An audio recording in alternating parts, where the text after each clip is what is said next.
Hello there, and a very gentle welcome as the day softens, inviting us to drift back in time to the very cusp of a new century, the year 1900, an era brimming with change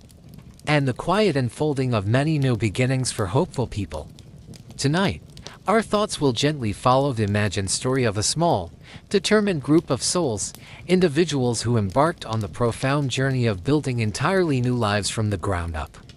constructing their own homes, and patiently learning the intricate rhythms of a new language, English, in an unfamiliar land. Let us softly immerse ourselves in their world, a place we can imagine filled with the crisp, clean scent of freshly sawn timber, the constant quiet murmur of unfamiliar yet intriguing words, and the powerful unspoken determination that meticulously shaped their hardworking days and their most cherished dreams in this dawning transformative era. Our story commences as a formidable steam locomotive, its powerful engine rhythmically chuffing and puffing great billows of white smoke against the vast clear sky, finally ground to a screeching, shuddering halt beside a sun-baked dusty platform in an unfamiliar territory that whispered of unspoken promise while simultaneously presenting daunting silent challenges to the newcomers.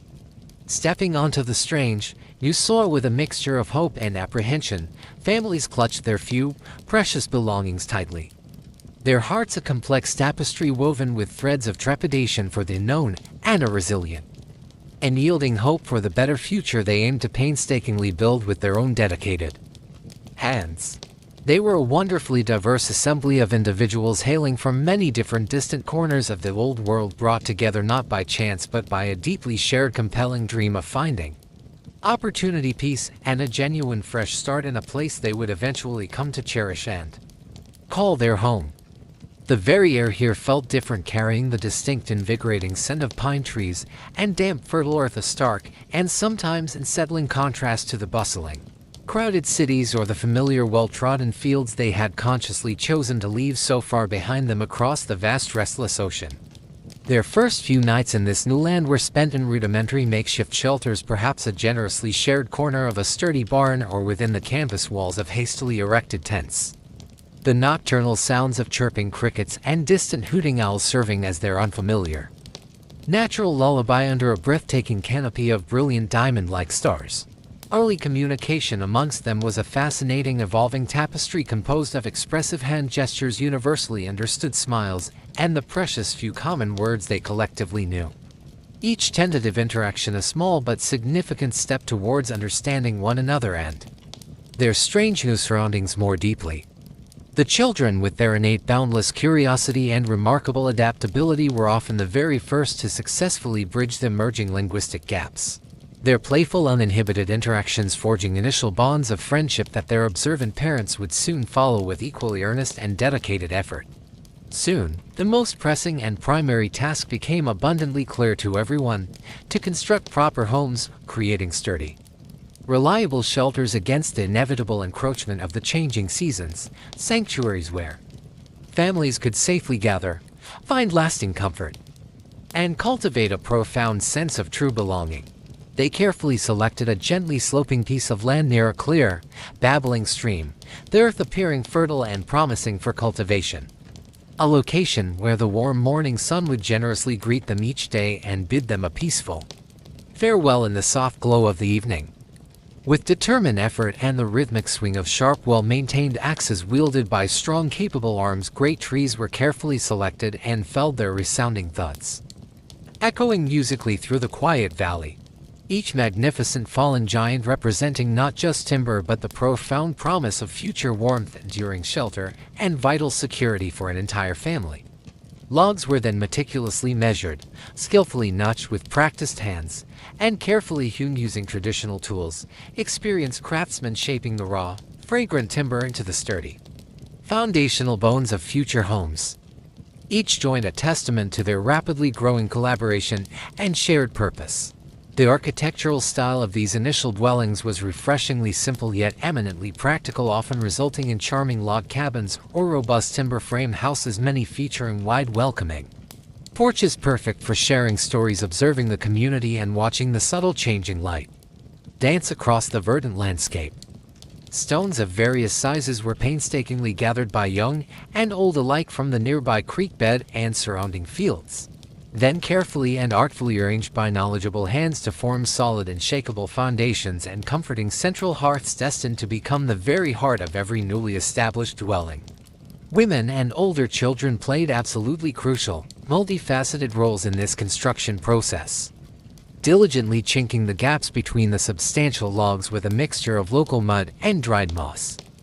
tirelessly preparing nourishing meals for the hard-working builders, and tenderly caring for the youngest members of the community. Slowly, but with an undeniable sense of steady progress, a small, hopeful village began to visibly take shape on the landscape, each newly completed structure standing as a proud symbol of their collective, unyielding effort and the growing, palpable sense of true community flourishing among these determined pioneers. Roofs were carefully constructed and then raised, often with the enthusiastic and essential help of many neighbors, the completion of another safe haven frequently marked by a simple, heartfelt communal celebration,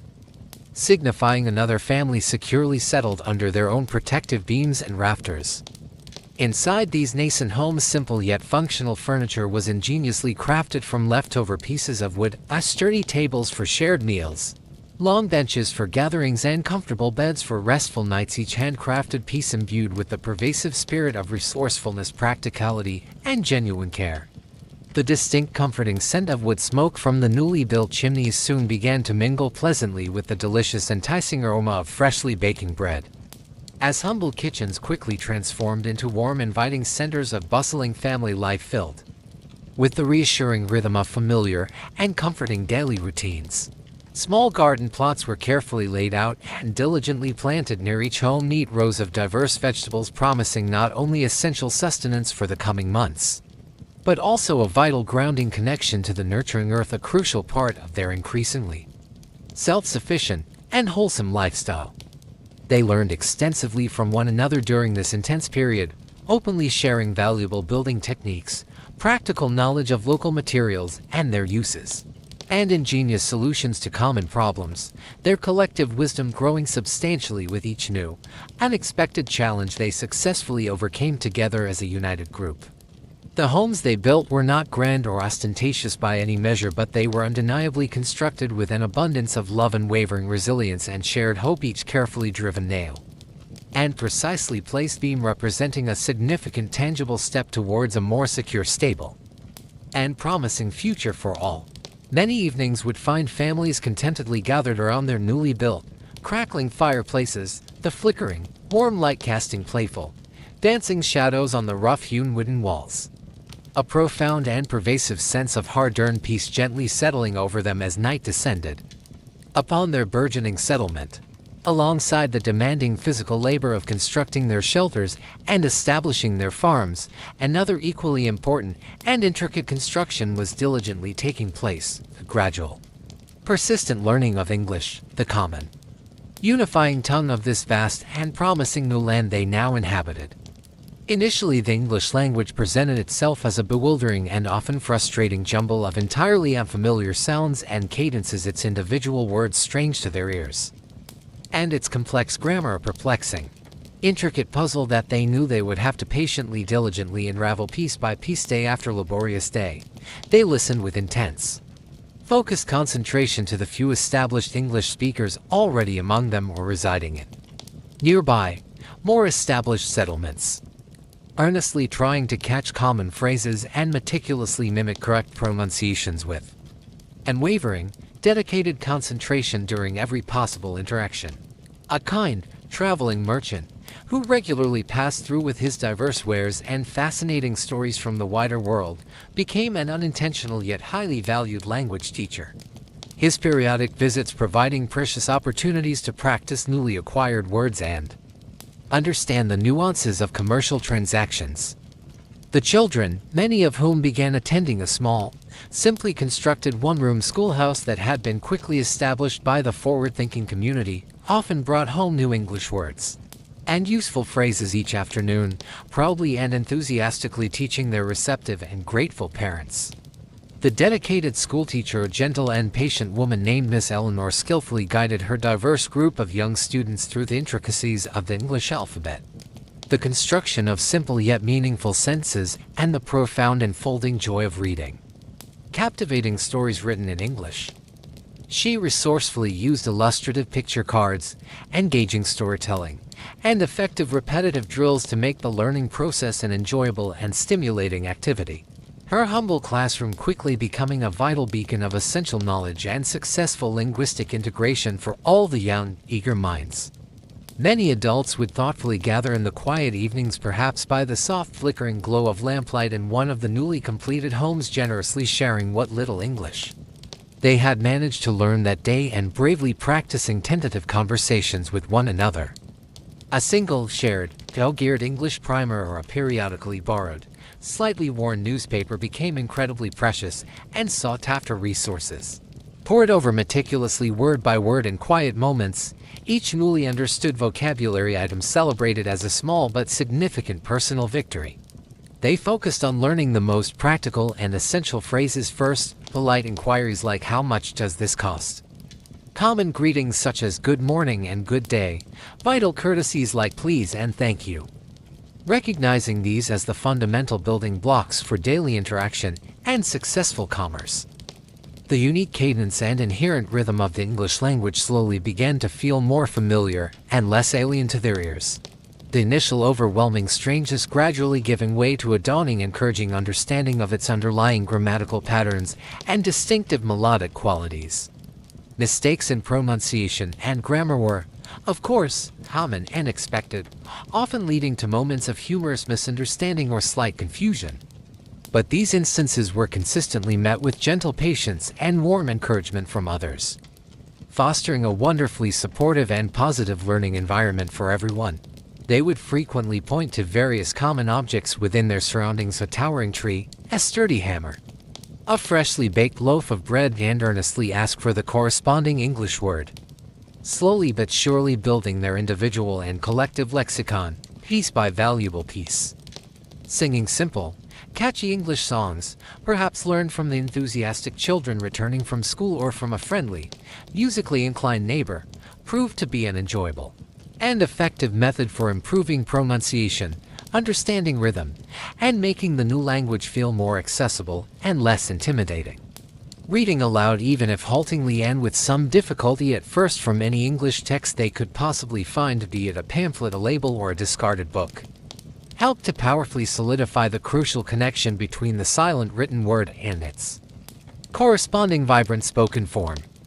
The strong intrinsic desire to fully understand official notices and documents, to engage more completely and meaningfully in local civic life, and most importantly to provide significantly better opportunities for their beloved children, collectively fueled their persistent and admirable linguistic efforts. Gradually, over many months of consistent practice, their spoken sentences became noticeably longer and more complex. Their conversations grew more fluid and natural, and the world around them seemed to open up in new and exciting ways as they gained greater confidence and mastery of the new language. Some even began to experience dreams in English occasionally, a curious and often surprising phenomenon that served as a sure and encouraging sign that the language was truly taking root not just in their conscious minds but deep within their very being, becoming an integral part of their new identity. The local storekeeper, who had initially relied heavily on elaborate gestures and patient pointing to conduct business, found his daily interactions becoming significantly smoother and more efficient as his diverse customers' English proficiency steadily improved, fostering not only better trade, but also genuine friendship. Official documents and important letters, which had once seemed like daunting and impenetrable walls of text, gradually became more comprehensible and manageable, allowing them to navigate the necessary legal and administrative aspects of their new lives with a growing sense of confidence and independence.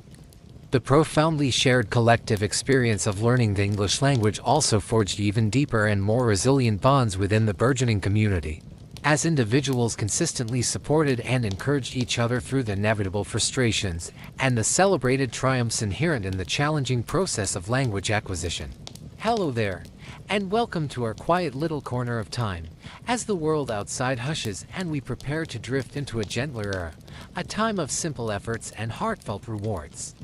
Tonight, Our story takes us back to the 1920s, to a small, imagined farm nestled in rolling countryside, where a family lived by the rhythm of the seasons and the bounty of the land. Let us imagine the sun just peeking over the horizon, casting a soft golden glow on their modest wooden farmhouse, smoke already curling gently from the chimney, a promise of warmth within. The farmhouse itself, though simple, was sturdy and filled with the comforting sense of wood smoke and baking bread, a testament to the family's hard work and resilience against the elements. On it lay patchwork fields, some freshly tilled and dark, others green with young crops, all bordered by weathered wooden fences that had seen many seasons come and go. A small, well-tended orchard stood to one side, its apple and pear trees gnarled with age but promising sweet fruit in the autumn, their blossoms a fragrant cloud in spring. The air was usually filled with the sounds of nature, the crowing of a rooster, the distant lowing of cattle, the chirping of birds, and the hum of insects in the warmer months. The day for the Miller family, as we'll call them, began before the sun fully rose, with young Thomas and his father heading to the barn, lanterns swinging, to tend to Bess, their gentle dairy cow. The rhythmic squish-squish of milk into the metal pail was a familiar morning sound, Bess patiently chewing her cud while her warm breath misted in the cool air of the early dawn. Meanwhile, Martha, Thomas's mother, would be stoking the wood-fired stove in the kitchen, its warmth slowly spreading through the house, preparing for the day's cooking and baking. Eliza, the eldest daughter, would scatter feed for the chickens in their coop, their clucking a cheerful chorus as they eagerly pecked at the grain, their task to provide fresh eggs daily.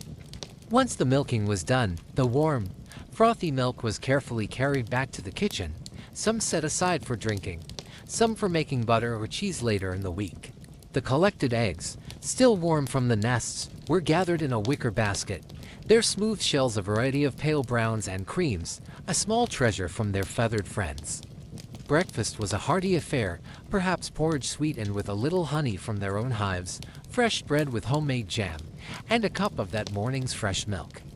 This meal was essential, providing the energy needed for the long hours of physical labor that the farm demanded from every member of the family,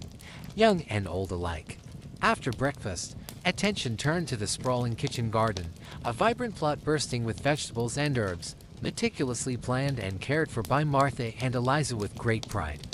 Rows of plump cabbages, leafy spinach, and sturdy potato plants grew alongside fragrant rosemary, thyme, and sage, each plant contributing to the family's sustenance and health. Weeding was a constant task, done by hand, ensuring the precious crops weren't choked by unwelcome intruders. The pulled weeds often fed to the pigs, so nothing went to waste. Watering, especially during dry spells, involved carrying heavy buckets from the well or a nearby stream, a laborious but vital chore to keep the garden thriving and productive. Out in the larger fields, Mr. Miller and Thomas would be working with their two-strong draft horses, plowing the earth in straight furrows for planting corn, wheat, or oats. The creak of the leather harness and the soft thud of hooves were constant companions as they guided the plow, turning over the rich soil, preparing it to receive the seeds. Planting was done by hand or with simple seed drills, a slow and careful process, ensuring each seed had the best chance to germinate and grow into a healthy plant.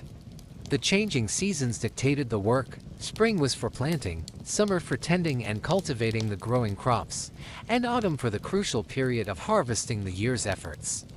The pigs, kept in a sturdy pen, were an important source of meat, fed on kitchen scraps, wheat from cheesemaking,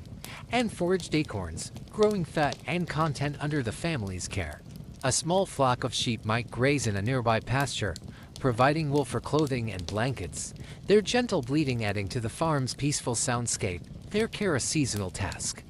The horses, aside from field work, were also vital for transportation, pulling the family wagon to town for supplies or to church on Sundays, their strength indispensable.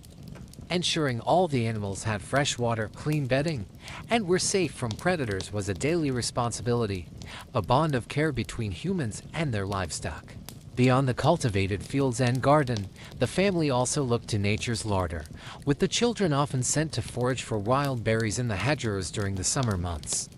In autumn, they might search the nearby woods for edible mushrooms, carefully identifying the safe varieties, a skill passed down through generations of rural families. Mr. Miller might occasionally go hunting for rabbits or squirrels, or fishing in the local river, to supplement their diet with fresh meat or fish, adding variety to their meals. These foraged and hunted foods were a welcome addition, connecting them directly to the wild abundance of the land surrounding their home, a gift from nature's pantry. Preserving the harvest was a critical task, ensuring they had enough food to last through the long, cold winter months when fresh produce was scarce and the land lay dormant. Martha and Eliza would spend many late summer and autumn days in the kitchen, surrounded by bushels of fruits and vegetables, canning them in glass jars with practiced skill. Peaches, pears, and berries were transformed into sweet jams and preserves, while beans, tomatoes, and cucumbers were pickled or canned, their vibrant colors sealed under glass. Some vegetables, like potatoes, onions, and carrots, were stored in a cool, dark root cellar dug into the earth, keeping them fresh for many months, a vital underground larder. Meats were often smoked or salted to preserve them, hanging in the smokehouse or curing in barrels, a traditional method ensuring a supply throughout the year. Life wasn't all work, though. There was a strong sense of community among the farming families, who would often help each other during busy times like planting or harvest. Barn raisings, where neighbors gathered to help build a new barn for a family, were common, turning a huge task into a day of shared labor and social gathering. They might barter goods and services, a bushel of apples for some freshly churned butter, or help with mending a fence in exchange for assistance with a stubborn piece of machinery. Harvest festivals were a time for celebration, a chance to give thanks for the year's bounty with shared food, music, and dancing, a joyful culmination of their collective efforts. These connections were vital, providing not just practical help but also companionship and support in a life that could sometimes be isolated and challenging. As evening approached, the family would gather back in the farmhouse, tired but satisfied from their day's work, the aroma of supper cooking on the stove welcoming them home. The evening meal was a time to share stories from the day, to discuss plans for tomorrow, and to simply enjoy being together, the flickering lamplight casting a warm glow. After supper, perhaps Mr. Miller would read aloud from a book or the newspaper, or Martha would mend clothes by the fireside, the children playing quietly or finishing school lessons. The sounds of the farm would quiet down, the animals settled for the night, and a peaceful stillness would descend, broken only by the chirping of crickets or the distant hoot of an owl. They lived a life deeply connected to the earth, understanding its cycles and respecting its power, finding contentment in the simple, honest labor of providing for themselves. Their days were governed by the sun and seasons, not by clocks or rhythm that, while demanding, offered a profound sense of purpose and belonging to the land they nurtured. The food they ate was a direct result of their own hands, from seed to table, a connection that fostered appreciation and gratitude for every meal shared. The skills of farming, animal husbandry, and food preservation were passed down, ensuring that the knowledge needed to thrive in this way of life continued through the generations. They knew the feel of the soil, the scent of rain on dry earth, the warmth of a newborn calf, and the satisfaction of a barn filled with hay for the winter. Their world was one of tangible efforts and immediate rewards, a cycle of sowing and reaping, of tending and harvesting, that shaped their lives and their understanding of the world. The changing colors of the leaves, the first frost on the ground, the budding of trees in spring, these were the markers of their year, each bringing its own tasks and beauty. In the quiet of the 1920s countryside, this family found a rhythm of life that, while challenging, was filled with a deep sense of connection to their work, their land, and each other. They understood the importance of self-reliance, yet also the strength found in community, balancing independence with the support of their neighbors in a shared rural existence. The taste of a sun-warmed tomato straight from the vine, or the sweetness of honey fresh from the comb, were simple pleasures that enriched their daily lives immeasurably. Their livestock were not just commodities but individuals with their own personalities, treated with care and respect, part of the larger farm family that sustained them. The cellar, stocked with jars of preserved food, represented security and foresight, a colorful testament to the summer's abundance carefully stored against the winter's scarcity. Evenings often ended with a quiet moment on the porch, watching the stars emerge in the vast, dark sky, a peaceful close to a day of honest, fulfilling labor. The children learned responsibility early, contributing to the farm's tasks in ways appropriate to their age, understanding their role in the family's well-being and survival. Life was not always easy. Droughts, storms, or illness could bring hardship, but their resilience and resourcefulness saw them through these challenges, strengthening their character. The scent of freshly baked bread from the wood oven was a constant comfort, a symbol of nourishment and home that permeated their daily existence with its simple goodness. They knew the satisfaction of mending what was broken, whether a fence, a tool, or a piece of clothing, valuing thrift and the longevity of their possessions. The seasonal migration of birds, the blooming of wildflowers, the patterns of the stars, these natural wonders were their entertainment and their connection to the wider world. Their hands, calloused from work, were hands that created, nurtured, and sustained, shaping their environment and their destiny through diligent effort and unwavering perseverance. The quiet hum of the sewing machine as Martha stitched clothes or quilts was another familiar sound, a craft that provided warmth and comfort for her family. They learned to read the weather, the sky, and the behavior of animals, skills essential for farming and for anticipating the needs of the coming days and seasons. The local general store was a hub of news and supplies, a place where they could trade surplus produce for items they couldn't make themselves, like sugar, coffee, or tools. Sunday mornings often meant a trip to the small country church, a time for spiritual reflection and social connection with other families from the surrounding area. The simple joy of a shared song, or a story told around the fire, provided entertainment and strengthened family bonds in an era before radio or television became commonplace. Their memories were tied to the land, the big oak tree where they had picnics, the stream where they cooled off on hot summer days, the field that yielded a bumper crop. The cycle of life and death was an ever-present reality on the farm, from the birth of new animals to the harvesting of crops, fostering a deep respect for nature's processes. They understood that hard work was the foundation of their prosperity, but also that moments of rest and simple pleasure were essential for a balanced and happy life. The changing light throughout the day, from the soft dawn to the bright midday sun and the gentle twilight, painted their world in a constantly shifting palette of colors. Their home was more than just a shelter. It was the heart of their world, a place of work, family, and enduring love, built and maintained by their own efforts. And as they lay down to sleep each night, it was with the quiet satisfaction of a day well spent, and the peaceful anticipation of the tasks and blessings a new dawn would bring. This was a life of purpose, deeply rooted in the earth, a testament to the enduring human spirit and the simple, profound beauty of working in harmony with nature. So let the image of this 1920s farm, with its quiet diligence and gentle rhythms, soothe your mind as you drift towards your own peaceful rest tonight. Hello there, and a very gentle welcome to our quiet haven this evening, as the day's echoes soften and a peaceful stillness envelops us, inviting a journey for the mind. Tonight, we're setting forth into a lovingly imagined past to explore the heartwarming story of a fictional town in the bustling 1920s. A place brimming with industrious hope and the remarkable spirit of community progress. We'll immerse ourselves in the lives of its people, witnessing the determined hands and hopeful hearts that meticulously laid down new roads, proudly raised schoolhouses, and tenderly created welcoming spaces for their youngest children, collaboratively shaping their shared destiny. Picture the small, hopeful town of Oak Haven nestled comfortably among gently rolling hills and whispering pine forests, where the 1920s arrived like a fresh spring morning after a long winter, carrying away the lingering shadows of the Great War and replacing them with a quiet yet fiercely determined optimism for a brighter future. Daily existence in Oak Haven flowed with a simpler rhythm, deeply rooted in close-knit family ties, comforting Sunday church gatherings that filled the small chapel with song,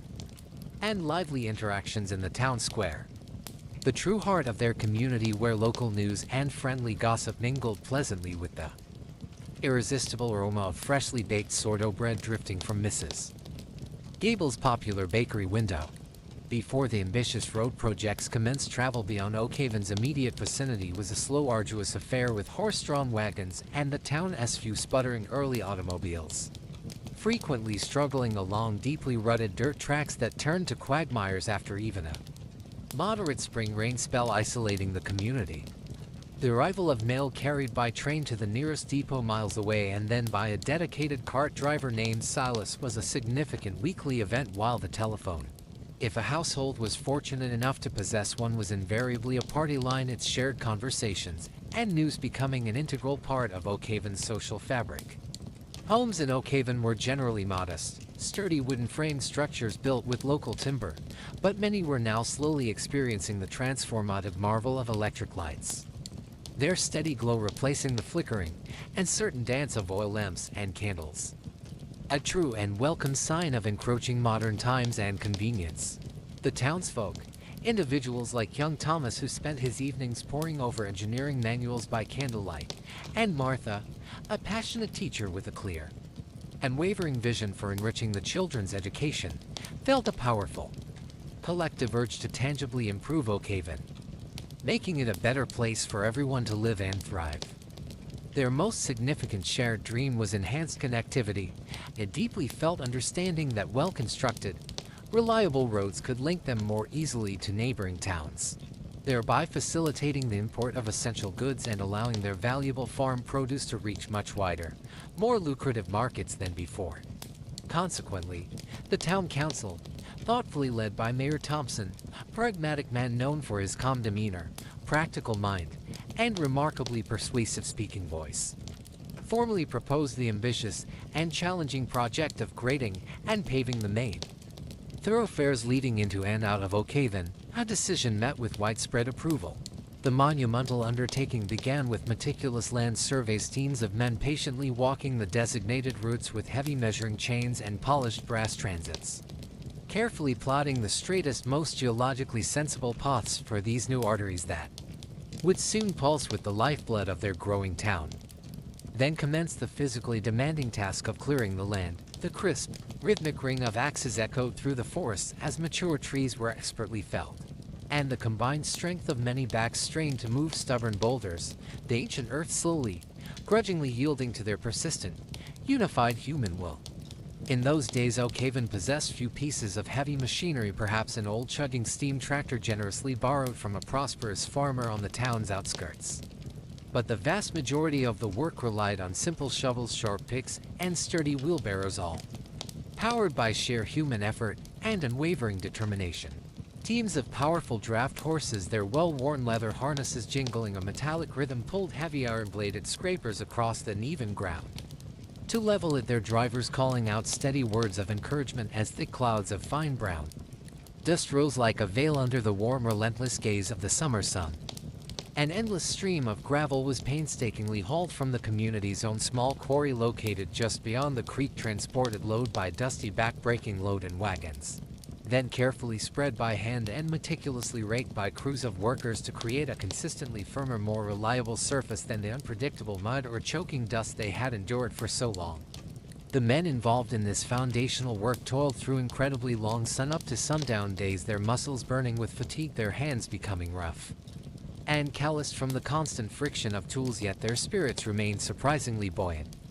uplifted by the visible daily progress and the strong camaraderie forged in shared purpose. The resourceful women of Oakhaven played their own crucial supportive part in this grand endeavor, efficiently organizing makeshift food stations along the work routes, providing hearty sandwiches, jugs of cool tart lemonade, and steaming pots of strong coffee. Their cheerful presence a profound comfort and a vital source of renewed energy for the weary road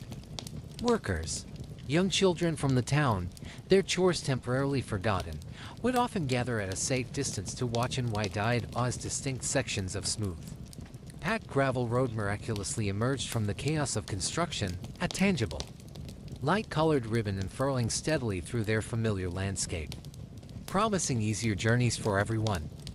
The very first time a polished Ford Model T, belonging to the town doctor, glided almost silently and smoothly over a newly completed stretch of road, without the customary violent lurching or the dreaded fear of getting irretrievably stuck in mud, a spontaneous, heartfelt cheer erupted from the assembled onlookers, a collective sound of pure triumph and deep satisfaction. These painstakingly constructed new roads began to transform Oakhaven subtly at first, then with increasing and undeniable drama as local farmers discovered they could transport their fresh milk eggs and bountiful crops to market more reliably and quickly, and curious visitors from other settlements started to arrive with considerably less travel-induced trouble and delay. The constant rhythmic clang of heavy hammers striking steel drills to break rock, the clearly audible shouts of foremen directing their diligent crews with hand signals, and the persistent grating scrape of countless shovels against stone and earth became the defining, almost musical soundtrack of Oakhaven's determined march towards advancement and modernity. With the primary roads showing significant improvement, the community's collective focus then naturally shifted towards its most precious asset, its children, acknowledging that the old beloved one-room schoolhouse, despite its cherished memories, was now simply too small and inadequate for Oakhaven's growing population and their burgeoning educational aspiration. Miss Eleanor Ainsworth, the town's highly respected and dedicated schoolteacher, a woman of quiet strength and profound intellect, had for many years passionately advocated for a brand new school building, one designed with separate airy classrooms for different age groups and ample dedicated space for an expanding collection of books and essential learning materials. Fundraising efforts for the new school commenced with an infectious town-wide gusto. Spirited bake sales organized by the Ladies' Auxiliary filled the modest town hall with the comforting nostalgic sea and of cinnamon-dusted apple pies and freshly baked cakes, while lively, well-attended community suppers raised precious dollars for the rapidly growing school construction fund. A reputable local builder, Mr. Josiah Henderson, a man renowned throughout the county for his sturdy, honest construction and keen eye for practical design, meticulously drew up detailed plans for a fine, two-story wooden schoolhouse featuring large, multi-pane windows strategically placed to flood the interior spaces with abundant natural light. For the school's location, they wisely chose a gently sloping rise of land just beyond the main street, a picturesque spot overlooking the town, a place where the children could play freely and safely during recess, and from where the new school bell's inviting call would carry clearly and cheerfully across the entirety of Oakhaven. The ceremonial laying of the new school's foundation stone was a truly grand and memorable affair for the whole community, with Mayor Thompson delivering an inspiring speech about the profound importance of investing in the future generations, and the assembled schoolchildren singing hopeful, uplifting songs that echoed the town's collective dreams. Wagon loads of fresh lumber, sourced from the nearby pine forests and smelling richly of resin and damp earth, soon began arriving at the construction site, and before long, the intricate skeletal frame of the new Oakhaven school started to rise impressively against the vast, clear blue sky, a tangible beacon of educational promise.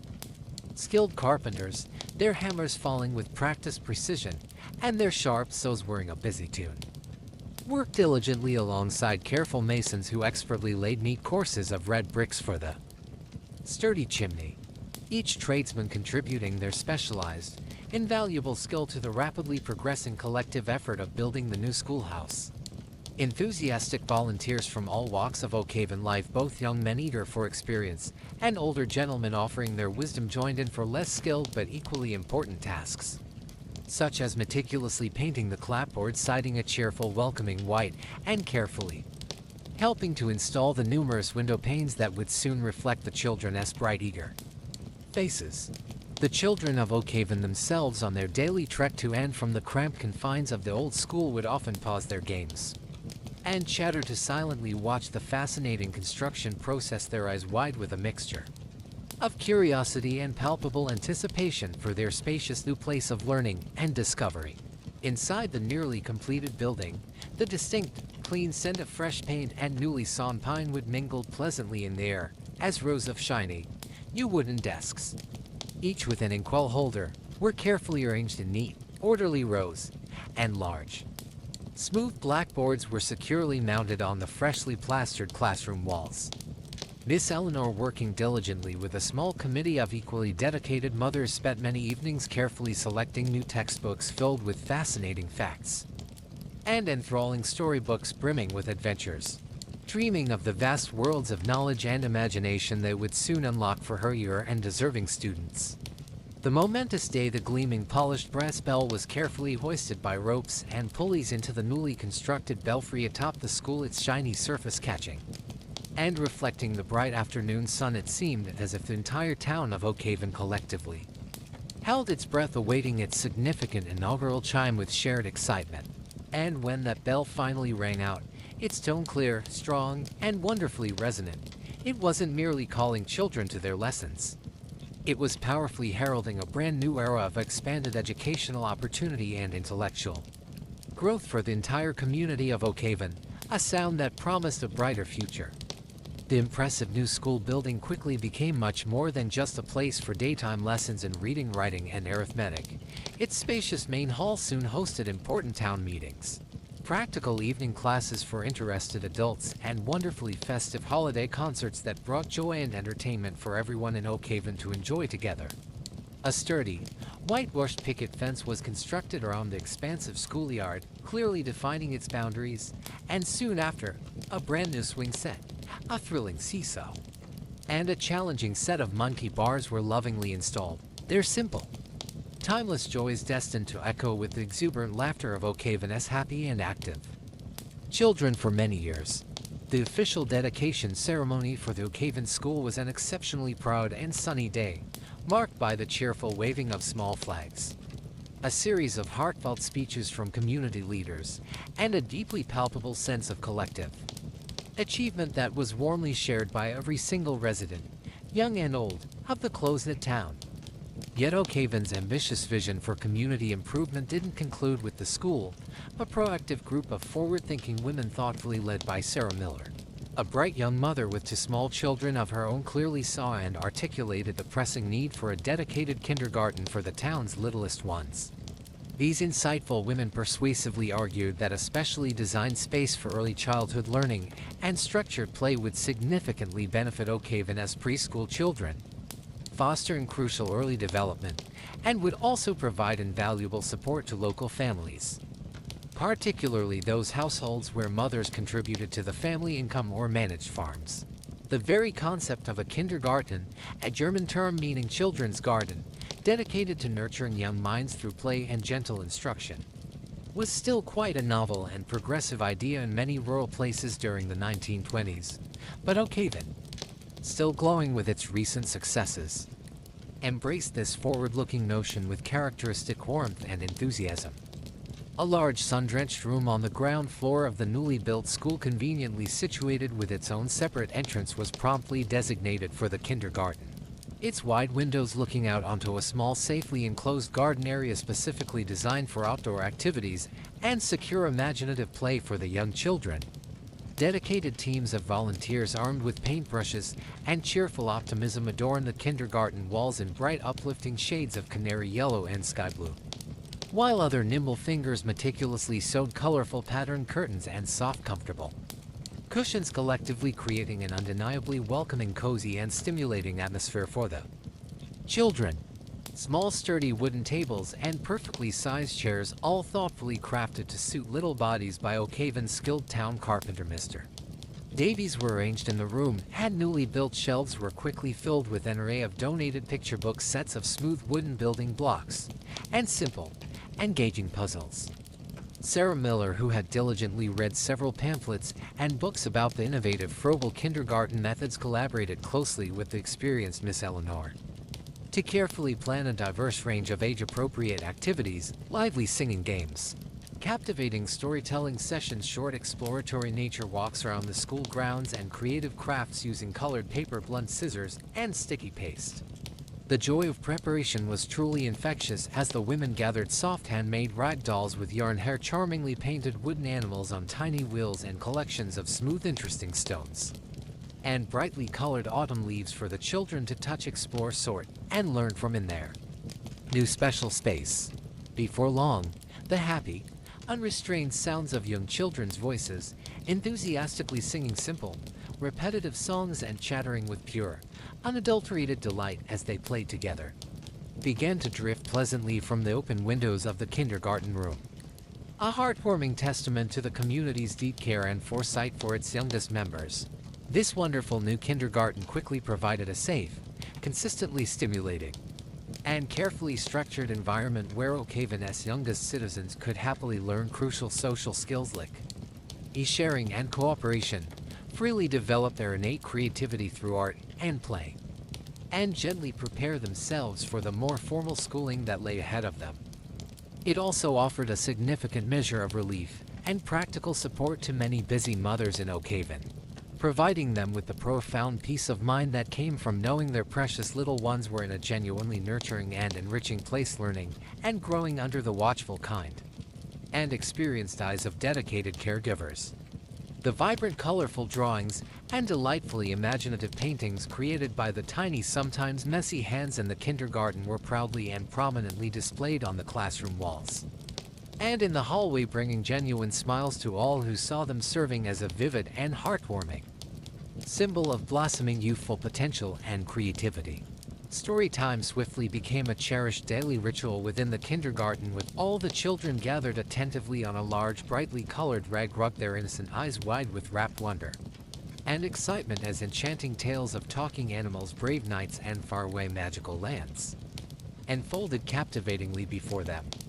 With their newly improved roads effectively connecting them to the wider world, a fine modern school diligently educating their growing youth, and a wonderfully nurturing kindergarten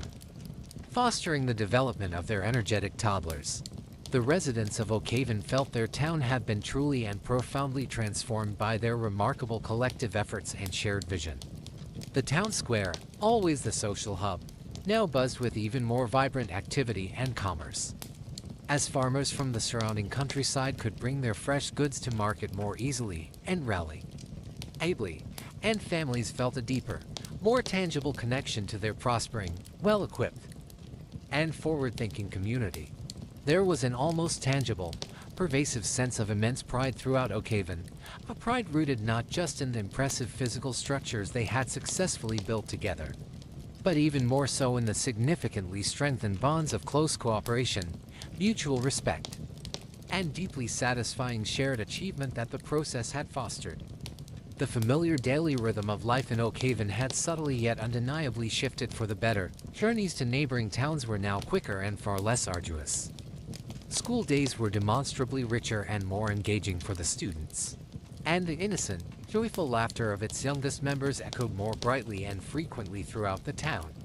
Through these ambitious undertakings, the people of Oak Haven had powerfully learned and internalized a vital lesson, that by working together harmoniously, guided by a clear, shared vision and fueled by tireless, unwavering dedication, they possessed the collective capacity to turn their most cherished dreams for a better life into tangible, lasting realities for everyone. Good evening, and a very gentle welcome to this quiet interlude, a tranquil space perfectly designed for us to softly drift away from the day's demands and journey together back in time, exploring a world poised on the very edge of immense and remarkable transformation. A world brimming with untold possibilities and the quiet hum of approaching modernity. Tonight our imaginations will carefully weave a special tale, not of distant kings or grand historical pronouncements, but of the everyday lives of ordinary people, focusing on a fictional family we shall call the Willowbrooks, as they thoughtfully navigated the very dawn of the expansive 20th century around the pivotal year of 1900. In their little corner of the world, their narrative, which we will explore with gentle curiosity, is one of subtle yet profound development, revealing how their daily routines, cherished beliefs, and familiar interactions were gradually and intricately reshaped by the invisible currents of societal change, the influx of new ideas, and the steady, almost imperceptible march of invention within their small, yet steadily evolving hometown of Oak Haven. The Willowbrook family resided in a sturdy, two-story wooden house on the gentle outskirts of Oak Haven. Its wide, welcoming porch often bathed in the soft morning sunlight that filtered through ancient oak leaves, carrying the comforting aroma of Mrs. Eleanor Willowbrook's freshly baked sourdough bread mingled with distant notes of blooming honeysuckle from the nearby garden fence. Life within Oak Haven, and for the Willowbrooks, moved primarily to the ageless rhythm of the seasons and the arc of the sun across the sky. Kerosene lamps cast a warm, flickering glow after dusk, painting dancing shadows on the walls, and the rhythmic clip-clop of horses on unpaved lanes was the most common sound punctuating the rural tranquility. Mr. Arthur Willowbrook, a respected carpenter known for his meticulous craftsmanship, often spoke with quiet pride about the enduring quality of old-growth timber he used, his hands shaping wood with skills passed down through generations, while his young son, Thomas, secretly pored over illustrations of fantastical machines and borrowed penny dreadful magazines. His elder sister Emily, a thoughtful girl with a keen mind, diligently assisted her mother Eleanor with the endless cycle of household chores. From laundry laboriously boiled in a heavy copper kettle over an open fire to tending the sprawling kitchen garden that provided much of their sustenance, her thoughts often drifting to the stories within books borrowed from the small, dusty town library. In those early days of the new century, news from the bustling wider world arrived in Oakhaven with a deliberate slowness, carried by the weekly gazette filled with dense columns of type or via personal letters that might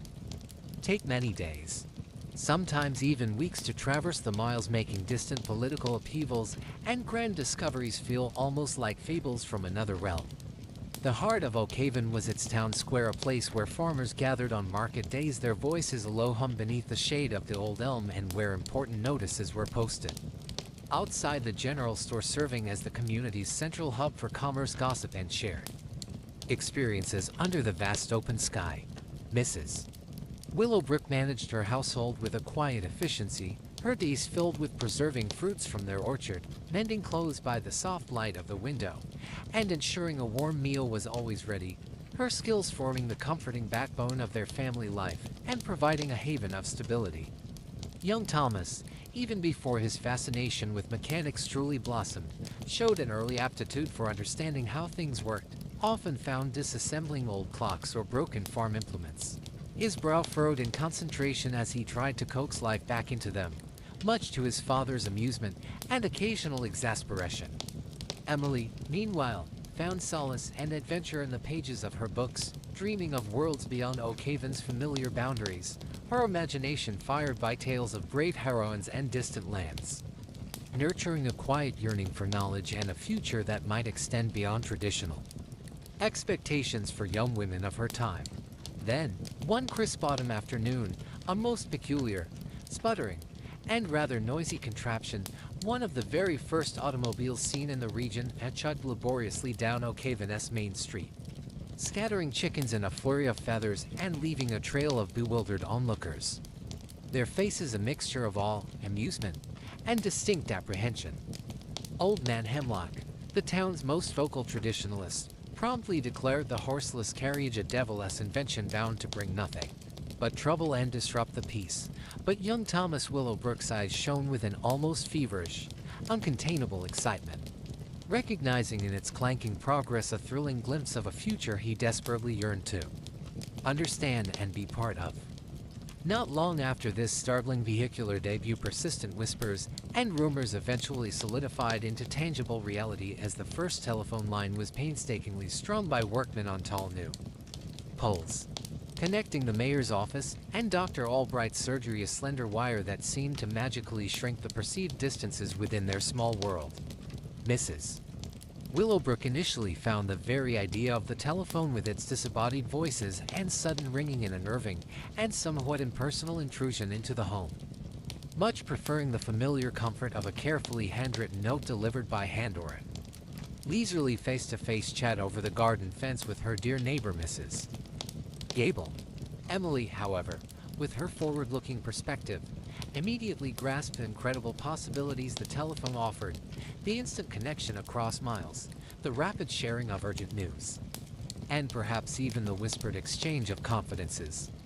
envisioning it as a new kind of thread weaving through the intricate fabric of their quiet, interconnected lives. The Oakhaven Town Council, a body of serious-minded local figures, began lengthy and often heated discussions about installing electric streetlights in the town square. A bold proposal met with both burgeoning enthusiasm for visible progress and considerable concern over the significant cost and the unfamiliar, somewhat mysterious new technology involved. Mr. Willowbrook, ever pragmatic, started cautiously incorporating new factory-made tools into his carpentry workshop, finding that these implements, though lacking the familiar feel of his father's tools, undeniably saved precious time and physical effort on larger projects, allowing him to take on more ambitious commissions from the surrounding farms and estates. The curriculum at the small Oakhaven school, where Thomas and Emily received their education, began to subtly expand, including more detailed lessons on modern geography featuring distant continents made more accessible by steamships, and elementary science that hinted at the forces reshaping their understanding of the natural world. Emily, fueled by her love of learning and the stories she read, secretly harbored a growing ambition to become a schoolteacher herself, a professional path that was slowly, cautiously beginning to open up to determined young women, though many in Oakhaven still expected her future to involve marriage and the management of a household. The occasional arrival of a traveling cinema show projecting flickering, silent moving images onto a large white sheet hastily hung in the somewhat dim town hall was always a magical and eagerly anticipated event, transporting the mesmerized audience to fantastical worlds and comedic situations far beyond their everyday experiences. These early moving pictures, though often silent, grainy, and prone to sudden breaks, sparked lively conversations for days afterwards and ignited new dreams among the townsfolk, particularly the younger generation, offering a novel form of shared entertainment that felt incredibly modern, sophisticated, and wonderfully exciting to behold. Thomas, by now a young apprentice to Mr. Henderson, the town blacksmith, found himself increasingly captivated by the inner workings of engines and all manner of complex mechanics, diligently saving his meager spare pennies to purchase engineering pamphlets and journals that explain the principles of these new power sources. He began spending his evenings in the fading light of the forge, tinkering with broken farm equipment and discarded mechanical devices, trying to understand precisely how cogs, levers, and gears worked in harmony, his hands often covered in grease but his mind alight with the sheer joy of discovery and dawning comprehension. Mrs. Willowbrook, observant and thoughtful, noticed the subtle yet undeniable shifts occurring all around them. Conversations around the family dinner table, once dominated by local news and weather, increasingly touched upon astounding new inventions reported in the papers, distant conflicts in foreign lands, and the ever-changing shape of their national society. The local general store, owned by the enterprising Mr. Beasley, started stocking a wide array of newfangled goods that hinted at a changing lifestyle. Tinned foods from distant factories promising unprecedented convenience, brightly packaged factory-made soaps, and even a few early scratchy gramophone records for those families who could afford such a luxury. These newly available items, displayed prominently on the store's shelves, brought a tangible taste of the burgeoning industrial world directly into Oakhaven, slowly but surely altering traditional ways of shopping, methods of cooking, and even how families like the Willowbrooks chose to spend their precious leisure hours after a long day's work. A palpable sense of interconnectedness began to grow within the community as news of national political debates, significant scientific breakthroughs, and even international events reached them with greater speed and regularity through improved mail services and more widely circulated newspapers, discussed with greater urgency and understanding in the town square and over shop counters. Yet, amidst this exciting rush of progress and the allure of the new, there was also a quiet, sometimes unspoken, current of nostalgia for what many perceived as simpler, more predictable times. A wistful fondness for the familiar and hurried rhythms of life that were gradually, inevitably, fading into the realm of memory. The development occurring was not solely confined to the appearance of new machines and the improvement of public infrastructure. It was also profoundly taking place within the minds and aspiration of the Willowbrooks and their neighbors, representing a significant broadening of horizons and a re-evaluation of future possibilities for themselves and their children. Inspired by her readings and a desire for intellectual companionship, Emily, with quiet determination, started a small, informal reading circle for other young women in Oakhaven, where they could share borrowed books, discuss challenging new ideas, and explore topics that gently questioned traditional societal expectations. Fostering a spirit of intellectual curiosity and mutual support, Mr. Willowbrook, initially quite skeptical of some of the more radical modern methods and machinery, eventually found himself commissioning a new steam-powered bandsaw for his expanding workshop, forced to acknowledge its undeniable efficiency and precision for tackling the larger, more complex construction projects that were becoming increasingly common in the growing region. The Willowbrook family even decided to subscribe to a popular monthly illustrated magazine, a periodical filled with engaging stories of adventure, detailed drawings of modern marvels, and informative articles about the rapidly changing world, providing a vibrant window that brought distant realities and new perspectives directly into their cozy parlor. Illnesses and injuries were still a grave and constant concern in Oakhaven, with the dedicated Dr. Albright relying heavily on his years of experience and a limited pharmacopoeia of traditional ream dice, but eagerly read news of significant medical advancements being made in far-off city hospitals, offered a precious glimmer of hope for future treatments. The town council, after much debate and careful budgeting, finally oversaw the paving of Oakhaven's main street with cobblestones, a significant undertaking that greatly reduced the troublesome dust in the dry summer months and the deep mud during the wet winter, a tangible and welcome sign of Oakhaven's own quiet, steady journey into the new century. Thomas, with his steadily growing mechanical knowledge and nimble hands, successfully helped repair the town's newly installed but temperamental communal water pump when it unexpectedly broke down, an act that earned him considerable respect from the grateful townsfolk and a burgeoning sense of purpose that extended beyond the smoky confines of the blacksmith's forge. The Willowbrooks as a family unit experienced the first dynamic decade of the 1900s as a period of constant yet often quite subtle adaptation and learning their daily lives,